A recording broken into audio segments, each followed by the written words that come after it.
Inamin ni Cavite 4th District Representative Kiko Barzaga na nahuli siyang dumating sa kanyang ethics hearing sa Kamara de Representantes dahil sa paglalaro ng computer games kagabi. Tapos na ang hearing nang dumating si Barzaga kaya hindi na niya inabutan ang pagsisimula ng pagdinig patungkol sa mga kinakaharap niyang asunto sa Kongreso.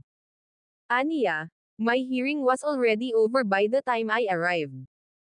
I wasn't there. I couldn't have spoken. Dagdag pa niya tapos na yung complaint sa akin nung dumating ako kasi na-late ako ng a few minutes. At nang tanungin kung bakit siya na-late, tugon niya I was very busy last night. I was just playing games on my computer. Nahaharap si Barzaga sa ethics complaint na isinampa ng mga kasapi ng National Unity Party na pinamumunuan ni Deputy Speaker Ronaldo Puno, dahil sa umano'y pang-iinsulto nito sa Kamara at sa mga hindi kaaya-ayang social media posts. Matatandaan lumahok si Barzaga sa kilos protesta ng ilang grupo laban sa katiwalian sa Dasmariñas Village, Arnaiz Gate, Makati City kaninang madaling araw ng Lunes, October 13.